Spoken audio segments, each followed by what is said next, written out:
Hello, everyone, and thank you for joining us today at this webinar on Archivists Encountering Trauma in Archives, Introducing the Vicarious Trauma Template. As is appropriate in Australia, we want to begin by acknowledging the traditional custodians of the lands we are on today. We are joining from the lands of the Boonwurrung and Wurundjeri Woiwurrung people of the Kulin Nations, the traditional custodians of the lands and waters around Naarm, Melbourne, Australia. And we pay our respects to their elders past and present, and we acknowledge any Indigenous people joining us today.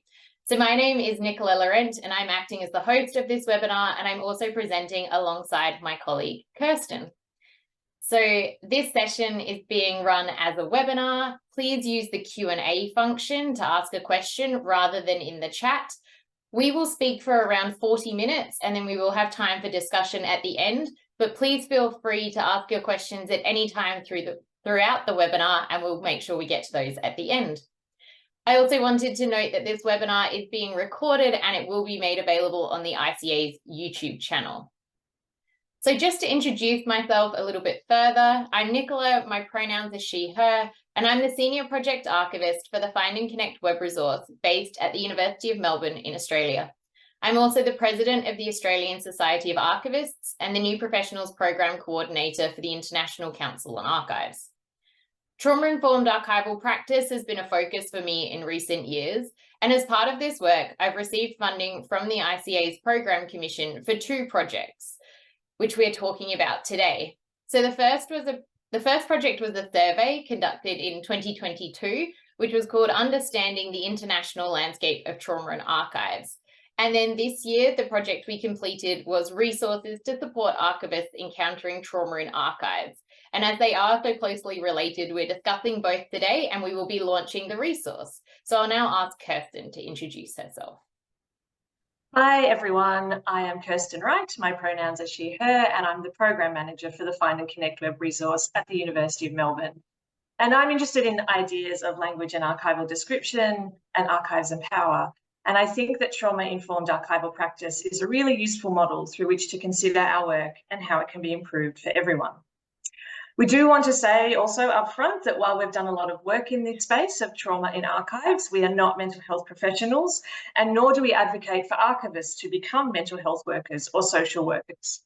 Instead, archivists can learn and apply principles and information from other sectors, as this can provide insight into our work and show how we can all work better and in safer and more empowering ways. So this is a brief outline of what we will cover today. So we will start by discussing what is trauma and what is trauma-informed practice. We'll highlight the survey we conducted last year about understanding the international landscape of trauma and archive, and discuss some of the high-level quantitative results coming out of that survey. And the responses to the survey really motivated our further work this year in developing a template for organisations to support their staff around issues of vicarious trauma. So we'll then talk about the template specifically and how it can be used. So to begin, what is trauma? Trauma is an emotional response to a deeply distressing event or series of events. And these events don't need to be life-threatening or cause physical harm for there to be serious and ongoing effects. Trauma may be experienced by individuals and communities, and if not provided with opportunities to heal from their trauma, it may also be passed on to others around them, leading to intergenerational trauma. Some common reactions to experiencing trauma include having flashbacks or triggered reactions, changes in outlook on life, and invasive thoughts about the trauma event. These reactions may be one-off or may become ongoing and affect all aspects of someone's life. Particularly if the trauma was experienced in childhood, the effects can be long-lasting and complex. And it is now estimated that up to 90% of the population will experience at least one traumatic event in their lifetimes. And people may experience direct trauma or vicarious trauma. Direct trauma is where an event or situation happens to someone directly, and vicarious trauma occurs when someone has a trauma reaction by being exposed to someone else's trauma or through exposure to traumatic material. And to note, we generally use the term vicarious trauma. However, you may also see secondary trauma used to refer to this. So to expand further on vicarious trauma, as this is our focus today, vicarious trauma has long been recognised in the mental health fields. However, it has since been acknowledged that it can occur in a variety of settings, including within archives. And it is not a sign of weakness and is instead an entirely normal response to being exposed to trauma. While the situations leading to experiencing vicarious trauma may be different to a direct trauma event, the symptoms are similar, and they can affect all aspects of a person's life and can be classed under emotional, psychological, physical, cognitive, and spiritual symptoms or changes in outlook. So vicarious trauma is different to burnout, compassion fatigue, and post-traumatic stress disorder, although these issues may be closely aligned. When thinking about archives and vicarious trauma, this may occur as a result of working with distressing records or through witnessing the trauma reaction of others. Vicarious trauma is cumulative and it builds up over time, meaning that unaddressed vicarious trauma can have an increasingly negative effect. So the longer someone goes without support, their symptoms may get worse, and the more exposure someone has, the more vulnerable they are. It's also important to be aware that the effects may be amplified if the records contain content relating to themselves, their families, or communities. And some archivists have shared that they do not feel that it is their right to feel vicarious trauma. But identifying and acknowledging vicarious trauma does not take away from the trauma experienced by archives users, and instead makes archives a safer place for everyone. So what is trauma-informed practice? Recognizing that trauma is pervasive, affects us all, and can lead to lifelong and serious effects, trauma-informed practice is a strengths-based approach which can be put into practice in any context. It works to reduce the likelihood of stressful interactions and the effects of any previous trauma on people. Trauma-informed practice acknowledges that every interaction somebody has, no matter how small the interaction, may be positive or negative. Positive interactions of all kinds can help us heal. Negative interactions may make healing further out of reach and may make existing emotional and psychological problems worse. So achieving trauma-informed practice involves collaborating with people who've experienced trauma, determining their needs, understanding the environments, behaviours and inputs that may be triggering for them, and from there developing strategies to avoid re-traumatising them. So trauma-informed practice is not about changing what services your organisation provides, but how those services are provided. And so this means it will look very different in every organisation, as it should be tailored to the needs of your communities, both archives users and staff. The trauma-informed practice is based on the 5 principles of safety, trust and transparency, choice, collaboration, and empowerment. Safety is the most important and is the foundation on which all the other principles sit. This is because if someone is not safe, the other principles do not matter.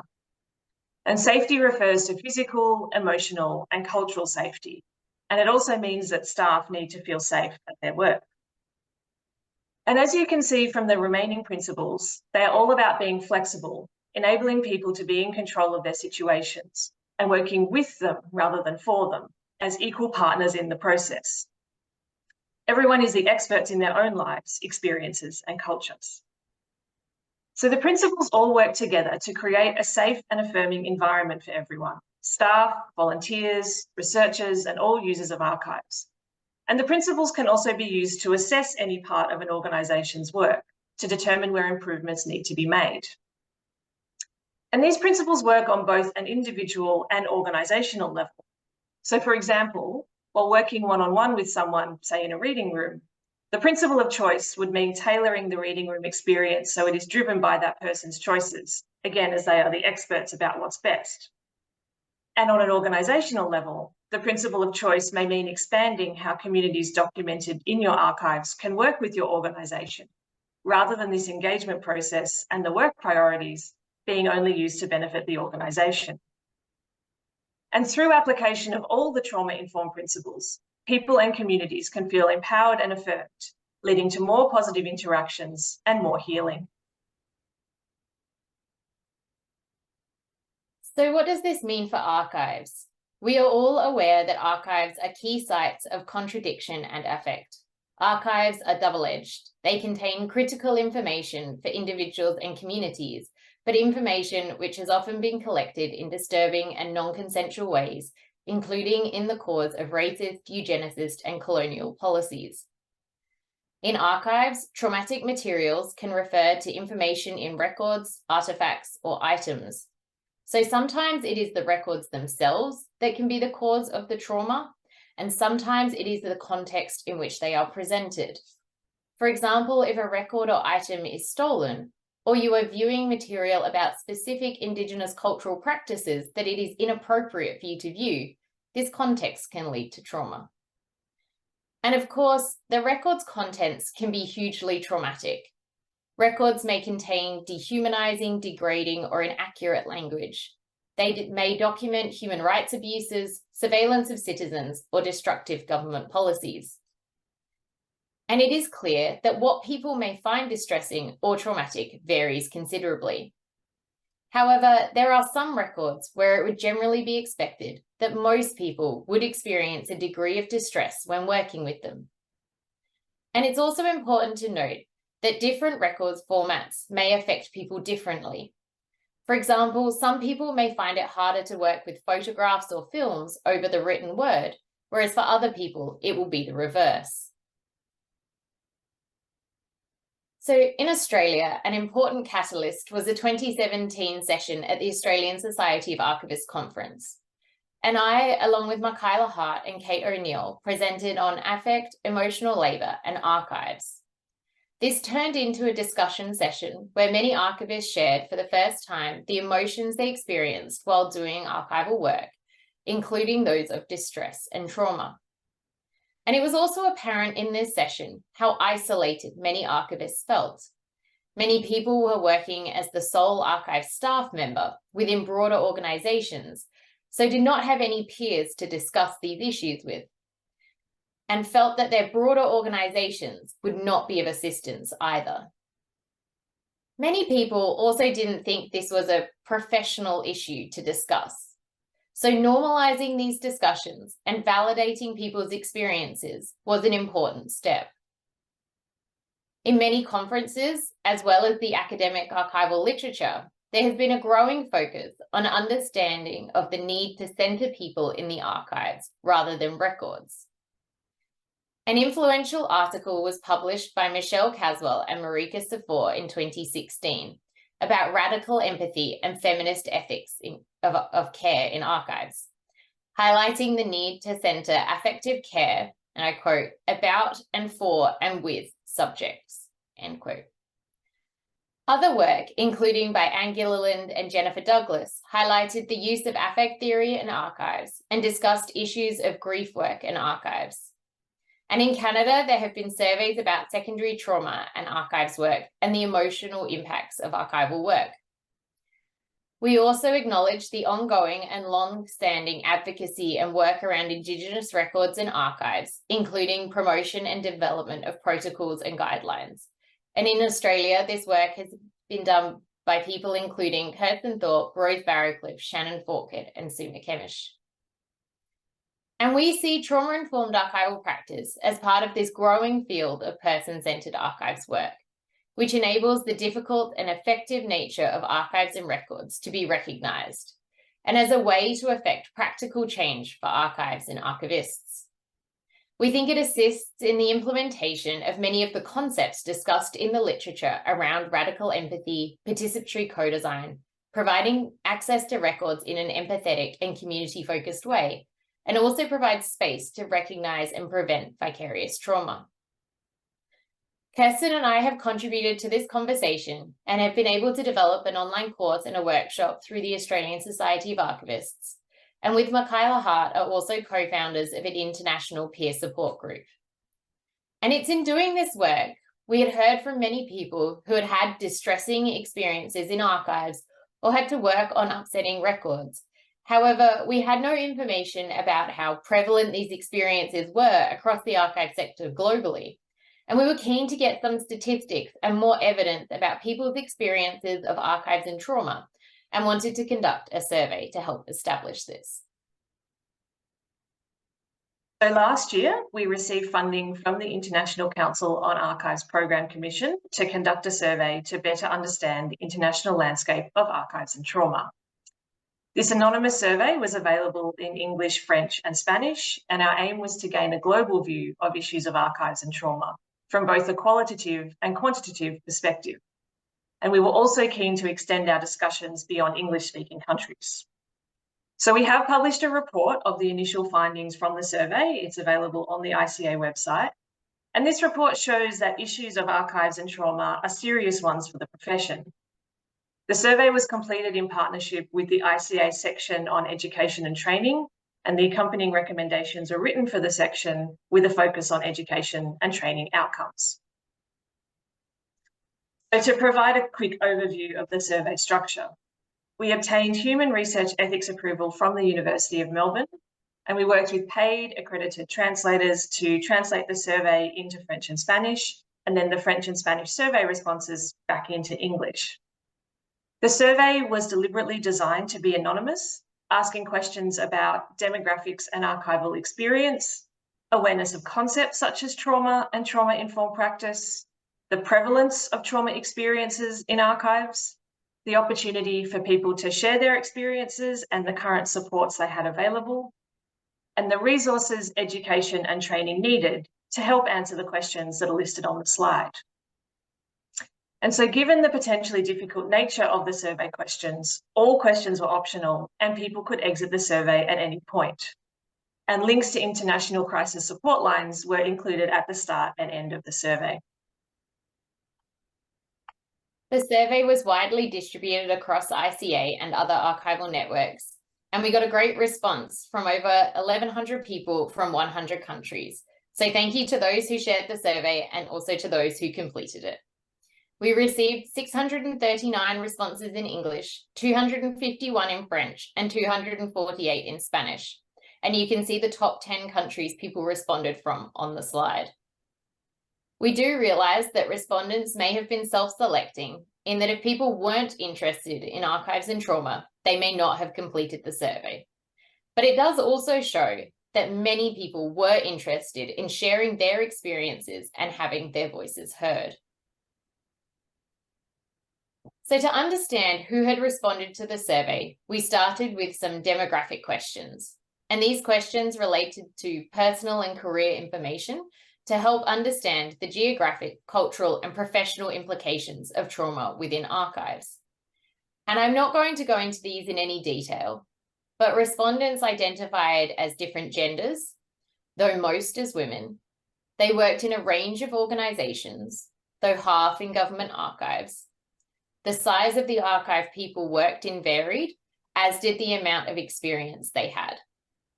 The type of employment was significantly weighted towards those working full-time, and 16% of the respondents identified as currently studying a records or archives-related course. So these responses highlight the range of voices that completed the survey, including diversity in career experience, location, and background. So we'll now move into addressing the survey results, which considered the current level of awareness of trauma in archives.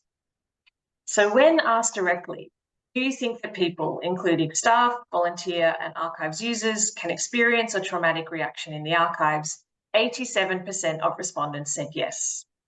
Again, we want to acknowledge that while dissenting views were expressed in the survey, people who might not agree with the overall concept of trauma in archives may not have done the survey.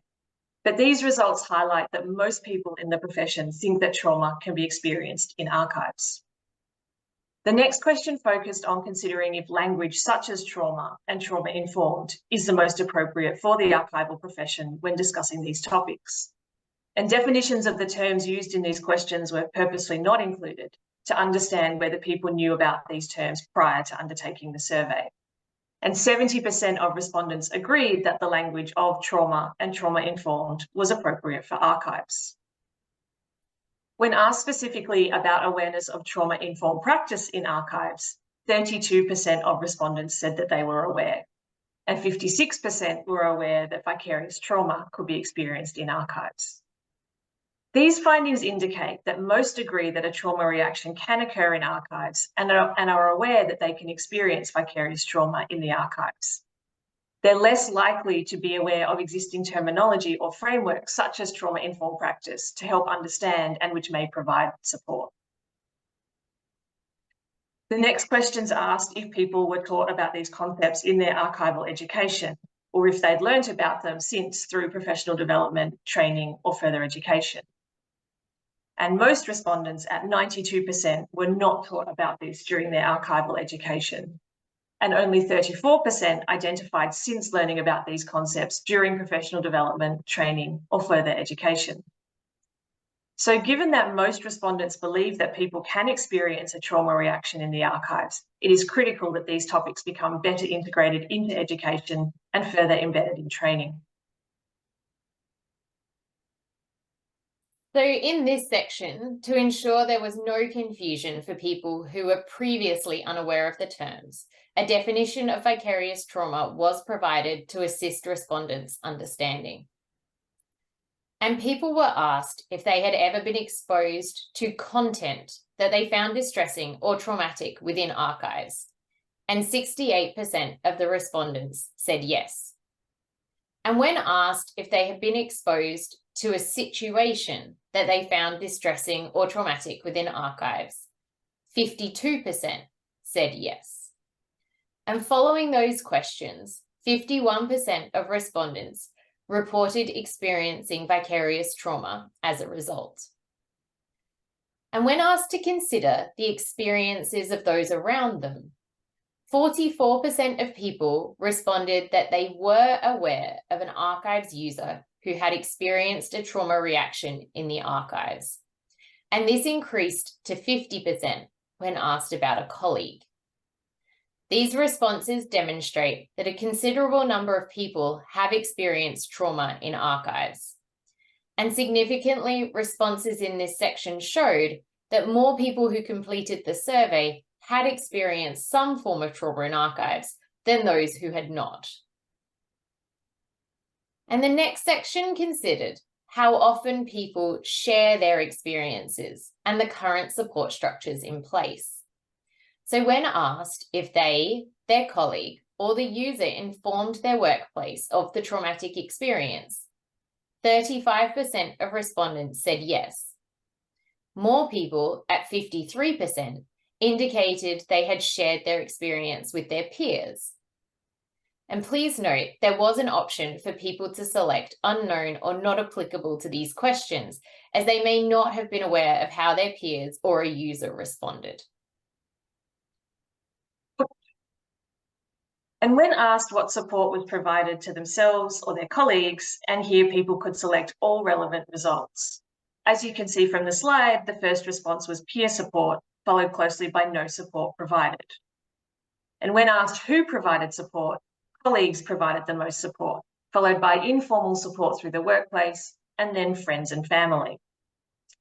And this shows that currently people are reliant on their personal and professional networks for support rather than formalised support structures.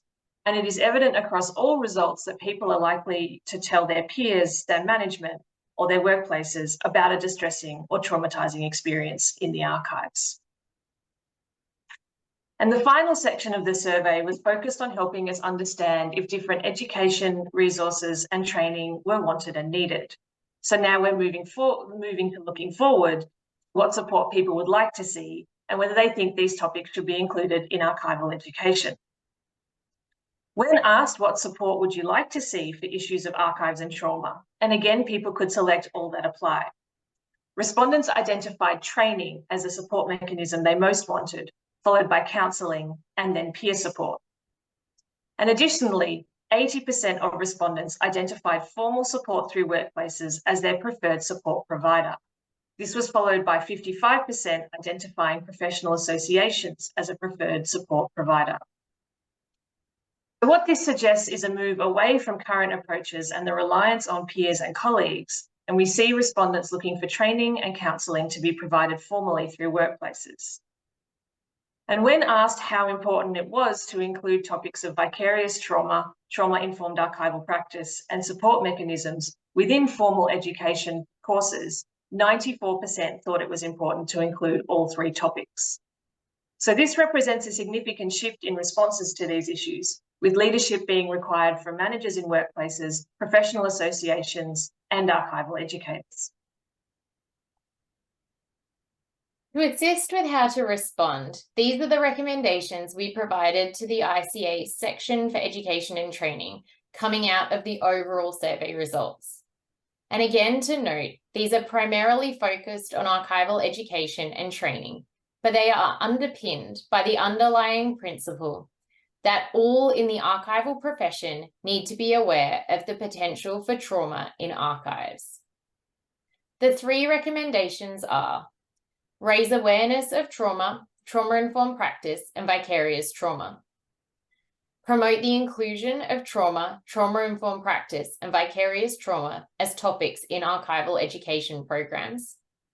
And develop and provide training and professional development materials on trauma, trauma-informed practice, and vicarious trauma. We see important roles for both archival educators and professional associations to better prepare new people coming into the profession and to provide better support to those already working. And also for organisations to enable access to support and training.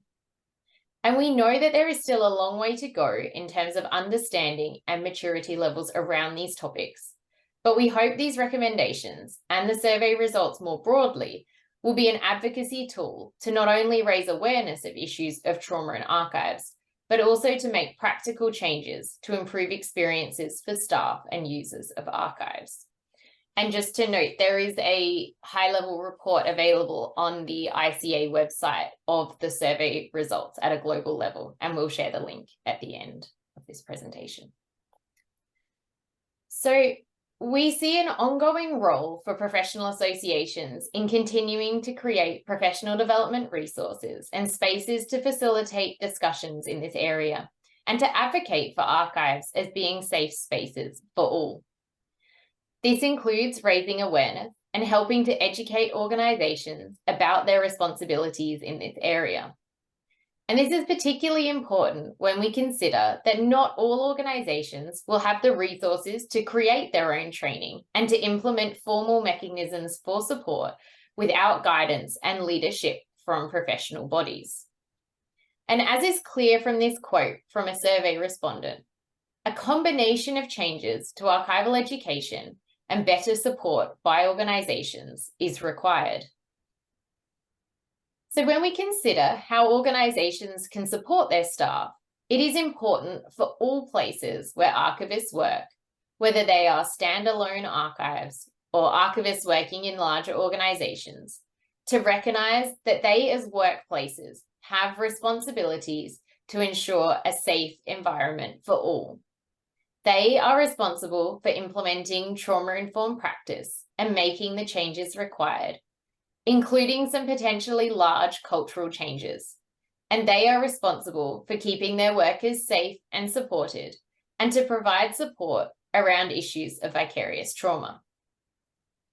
And when analysing the results and writing the report and recommendations, it became clear to us that having a response to the issues the survey had highlighted would be important. So the 2023 PCOM Project presented an opportunity to consider ways that we could act upon some of the recommendations posed to the SAE. The outcomes of this second project include this webinar to raise awareness, and more importantly, a resource that could be used with immediate effect by organisations to support their staff. And while the survey results highlighted a range of topics that are important for more training and resources to be made available on, the topic of vicarious trauma was selected because it was clear that many people were experiencing vicarious trauma in archives, but not everyone was identifying their experiences in this way. And this meant that they did not have access to support. And in particular, in relation to vicarious trauma, we want to emphasise that this needs to be treated as an occupational health and safety issue. Organisations are generally very good at ensuring employee safety when it comes to manual handling, making sure that there are ladders and trolleys and lifting aids. but they are also responsible for this aspect of staff psychological safety. And we know it isn't possible to ensure that no one ever suffers vicarious trauma. So instead, organisations should work to best support their workers when issues of vicarious trauma come up. Normalising discussions of mental health, emotional labour, and vicarious trauma is an important step in ensuring that people can get the help that they need. And some organisations are keen to provide better support for their staff, but aside from providing training opportunities, are not sure where to begin. And this template provides some guidance on this. So this template is called Responding to Vicarious Trauma at Name of Organisation, and it's been designed as an educational tool to provide information on vicarious trauma and allow organisations to share support and resources that are available, as well as an awareness raising tool for those staff who may not be aware of concepts of vicarious trauma in archives. This is what the template looks like. I know it's going to be very hard to read on the Zoom screen, but we just wanted to give you an overall look at it, and we'll be highlighting the different parts. It is available currently to download in English, and it's designed as a one-page poster which can be printed out to put up in offices, probably best printed on A3, or you can upload it to staff intranets or similar.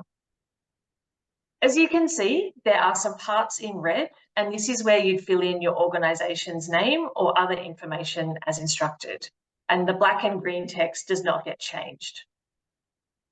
In response to survey comments that acknowledgement and recognition of experiences of vicarious trauma can be an important first step for organisations, the template opens with a statement that, quote, name of organisation, acknowledges that vicarious trauma can be experienced by people in archives and memory institutions, and that resources and support are needed. Recognition of vicarious trauma is an action the archival profession can take to make archives safer for all, and is one component of enacting trauma-informed archival practice, end of quote. And the template is divided into 6 parts, and we will go through those now. The first 5 parts are standard text, and then the last part is designed to be customised. The first part provides a definition of what vicarious trauma is. It highlights that vicarious trauma is an expected response to dealing with difficult materials and situations, particularly on an ongoing basis. And it also notes that everyone will experience vicarious trauma differently. The next part is who can experience it. And this makes it clear that anyone associated with archives can experience vicarious trauma. This includes people working and volunteering in archives, and also people coming into archives such as clients, researchers, members of the public, donors, and students. And this part highlights that specific record types are known to cause distress, but anyone can find anything traumatic depending on their circumstances. The third part discusses what are the effects of vicarious trauma, and this highlights that all aspects of someone's life can be affected and that people are all affected differently. It also states that others around you might notice that you are affected before you realise yourself.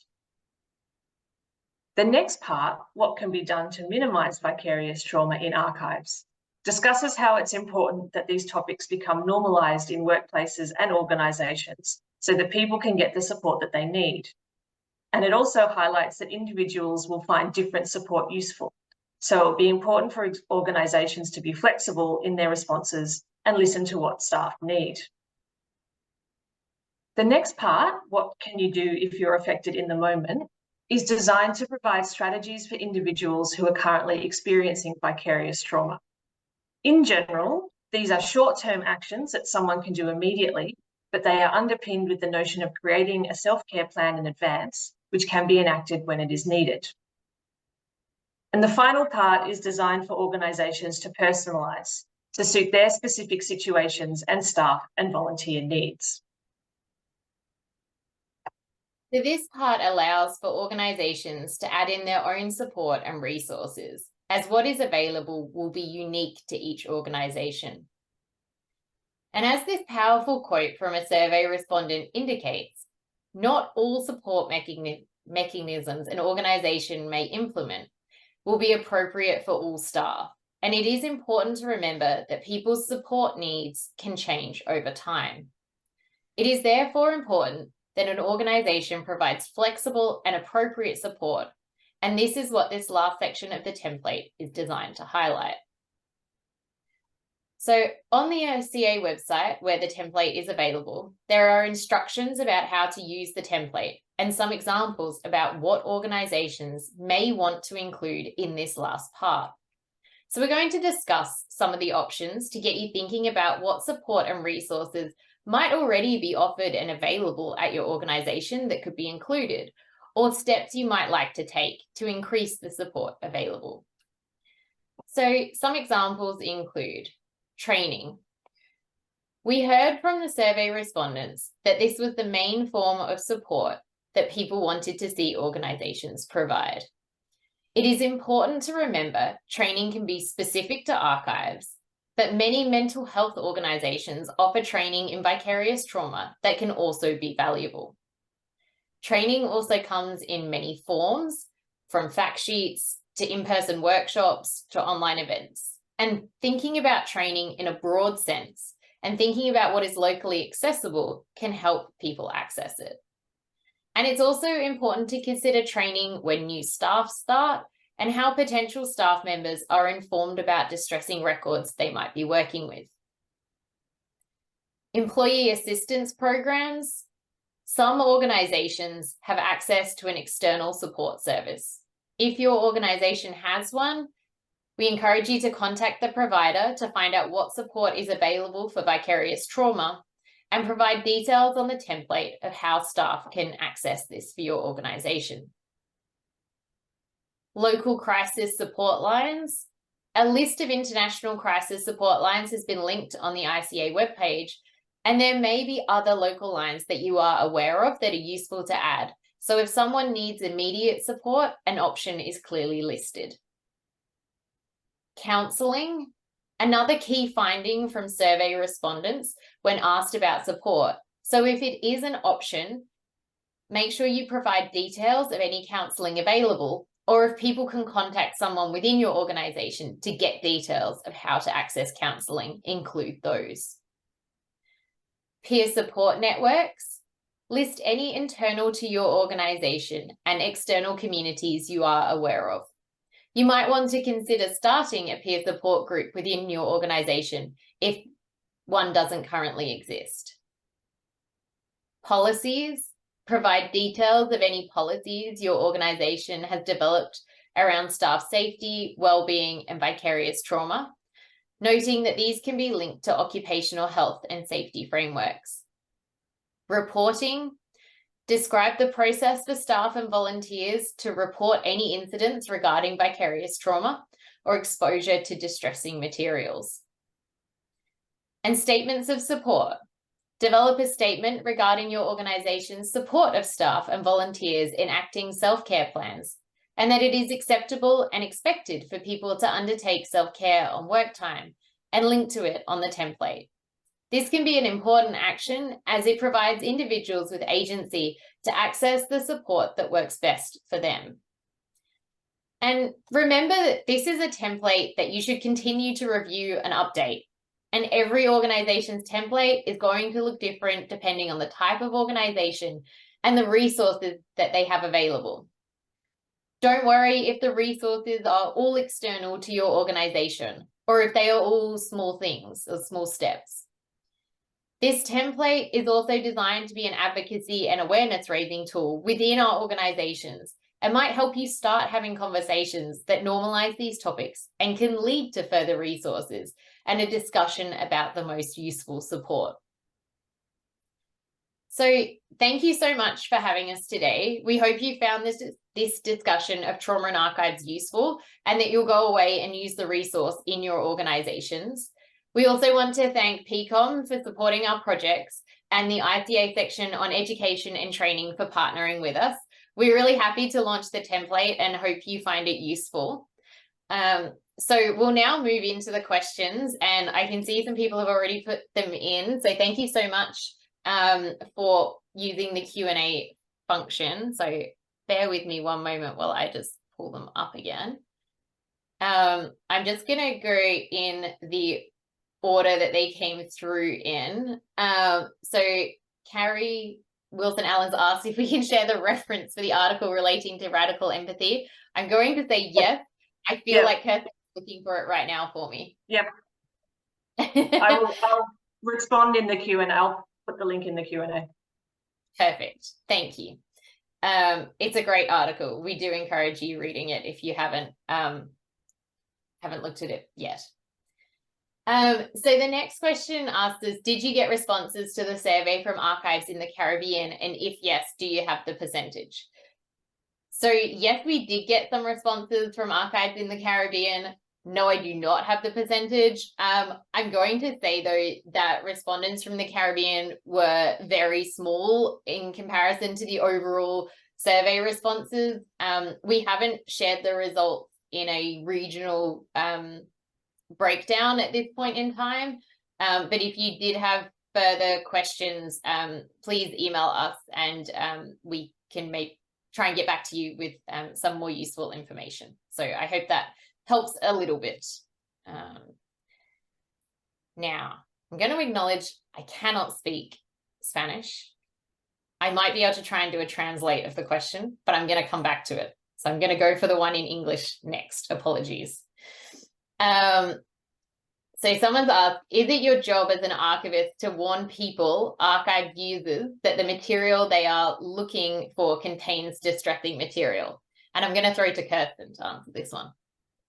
Yeah, I mean, I absolutely think there is a place to warn people about what they might encounter. I think this is best done in conversation with that person. So you might ask them in advance if they want warnings, if that's possible, depending on the nature of your interaction with that person.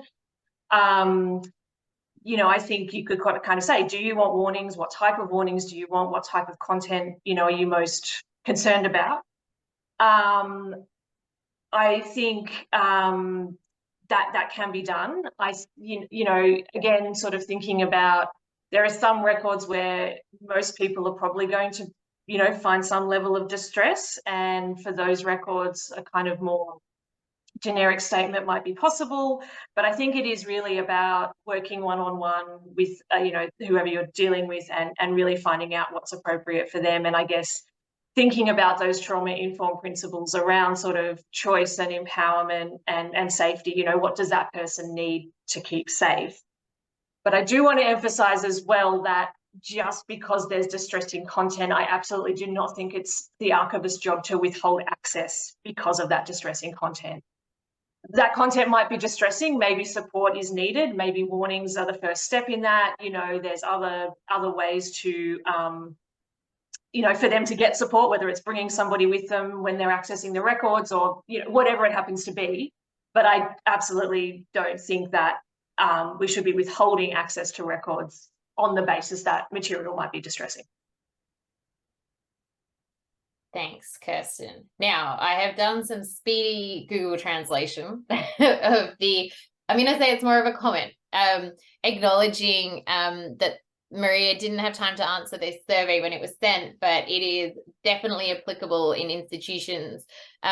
She works for I'm going to say the English version, the Santa Fe Provincial Memory Archive. I feel like it has a very different pronunciation in Spanish, but it's just that she says that it goes often unnoticed among the other complex tasks of the institutions, and the support for victims and family members is done.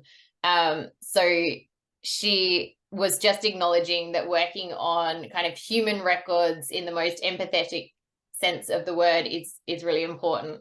So thank you, Maria, for sharing that, and apologies for that kind of very bad translation of it, but we really appreciate you engaging with the topic. And I think one of the things I'm just going to pick up on from that was actually that the responses we did get in French and Spanish, we had no idea before we sent out the survey, being only English speakers, the response that we would get from the French language and Spanish language communities. And a lot of people said to us in the survey responses that it was the first time that they'd kind of had these discussions, whereas I think in the English language, in the literature and at conferences and things, we've seen much more conversation in this space. So I think it's really exciting to kind of see these conversations increase and make sure that we're all kind of trying to come along together on these journeys, because it's clearly impacting everyone, and it makes sense that we all learn at the same time. And I did want to note that the template is currently only available in English, but it is the intention that it will be available in French and Spanish later in the new year. So we are working on that as well. So thank you for sharing. Just wanted to note, Charlotte had asked for some more references to the article, so I've chucked some other references to some of the authors and studies that we spoke about, just under the comment that Charlotte made, if others are interested in that as well. Fantastic, thank you. And yes, if there are more things that you're interested in, again, do send us an email and we'll make sure to follow up. So Charlotte has asked, we are looking at reviewing distressing language in our catalogues, which are available online. Are there any best practice guidelines on this? Users could be based anywhere, but may land on a page with no context available. Kirsten's looking very excited, so I'm like, go for it, Kirsten. No, I'm agreeing. I think this is the issue with, you know, web-based catalogs and things like that, is it's not the same experience as sort of, you know, physically coming into an archive and you're greeted in a certain way and sort of you have that context, or even coming to the first page of an archive's website. You know, people are doing Google searches and kind of arriving on any point, and so how do we make sure people are provided with that context from any point? In terms of best practice guidelines on this, I know there has been a lot of work out of the US on kind of reparative archival description. I'll try and find some links just while we're talking. I think there's been quite a lot of work in that area.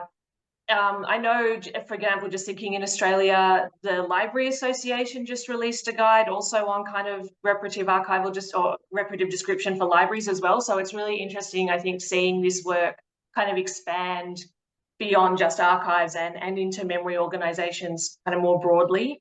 I don't know if that answered the question, or Nicola, if you wanted to add anything, but yeah. I think it's very much an area that we're still working on. Like you said, I think we've seen a lot more from the US in this space. I think it's Yale University. Yeah, I'll see if I can. Yeah, has like some really useful resources in this space. And I honestly think some of it is about, some of the stuff we talk about is about knowing your community as best you can, acknowledging that apologies, acknowledging that you might not know who might be accessing your pages and your information, but when you do know, or you are targeting more specific communities, kind of tailoring the warnings that you provide or the information provided will be most beneficial. And apologies, I'm just going to cough 1 second. Somebody has asked, can you make recommendations concerning support for users experiencing vicarious trauma, or can provide references to this information? Yeah, I mean, I think this is really the kind of area we're dealing with now. I think most of the resources in this space are not archives specific. Nicola did make a page on the Australian Society of Archivists website in response to kind of questions around vicarious trauma. That is more, I guess, around archives users archive staff experiencing vicarious trauma, but it's just as relevant for users.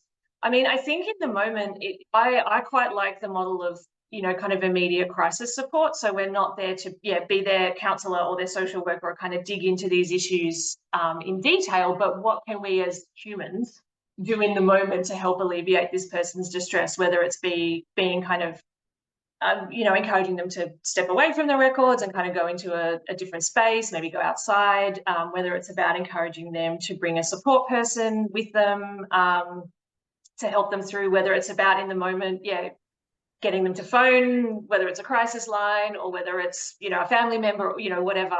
And just kind of acknowledging that these things are really hard and that these, their distress is, you know, it's important to acknowledge and validate that, I guess.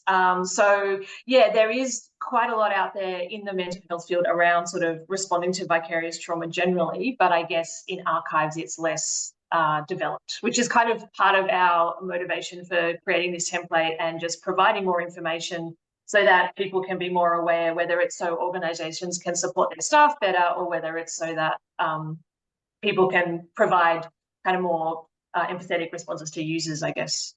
Nicola, I don't know if you want to add anything. Yeah, no, I think that that's a really important point. Like, while this webinar has really focused on vicarious trauma within archival organizations for the staff, we do that very much with the intention that that will improve kind of how archivists support people accessing records. So the idea is very much that this will help make archives safer places for everyone to engage with, not just for staff, but also for the users as well. So I think that that's something that's really important to consider. And definitely some of the strategies that we mention, even on the template, I think could be relevant for supporting users. So yes, that was helpful. And thanks for including that there. And Stephen's asked the question, in the survey, were there any dissenting opinions that stood out to you that you had highlighted obstacles to implementation? For example, maybe going the extra mile impacted any primary function archival operations or workflows. I'm not sure that we've kind of, I guess, explored the survey in enough detail, because it was very comprehensive, the information that was provided, to give kind of specific examples. There was definitely some dissenting opinions included within the survey, though, absolutely. And certainly discussion of, yes, that there isn't time for this to be, this work to be done. We acknowledge that it's definitely a diversion of resources is required realistically from an organization, particularly in the initial stage. I think, you know, we're talking about reframing the way that we do our work. We're not saying we need to change the work, but reframing it. And, you know, even just providing time and space for those conversations on work time, you know, is obviously going or could impact other, you know, primary archival functions. So, I think that yeah, is just something I want to note. But Kirsten, did you have something you wanted to add? Yeah, no, I think that's right. And I think there were certainly some survey respondents who were kind of like, I have to fight so hard for these archives to exist. You know, I have to fight so hard, you know, even within my organization, if they're, you know, not part of, say, an archival organization, if they're in archives within a broader organization, they're fighting so hard every day just to make sure those archives exist and that they're, you know, made accessible and catalogued and all of these things. You know, that you know, some respondents are kind of like, I don't have time to deal with this extra stuff when I'm kind of just fighting for existence. And so I think that's a really important point to acknowledge. And as Nicola says, it's about a diversion of resources, but I think it's also about then advocating for more resources as well, which is an ongoing issue in the sector, absolutely. But yeah, just to, yeah, acknowledge that, I think. Hope that answered your question. Jackson's asked a great question. Are there any additional questions you would ask if you did the survey again? I don't know. I don't have any like straight away. Do you, Kirsten? No, I mean, I think, yeah, one thing we haven't been able to, as well as the sort of the statistical analysis and the quantitative responses, you know, people provided so much, you know, they were so open and willing to share their experiences. So I think at the moment we haven't really had any opportunity to dive into that part of the survey. And so I don't know about other questions because it feels like there's so much more to look at. Yeah. Yes. I think maybe I would have structured it slightly differently or something like that. But I think the questions themselves have given us so much information that we didn't have before that it's just been beneficial yeah, maybe we'll change our mind, keep analyzing it, because this is definitely something we'll be continuing to work on, and there will be more information and sharing of these results coming into the future. So yeah. I do just want to say, not so much in relation to our survey, but what was very interesting when we did say around those demographic results, there are actually no statistics about archivists worldwide. So we don't have any data to compare our demographic results to say, yes, this is a standard makeup of the archival profession. You know, is it the case that 50% of all archivists work in government archives?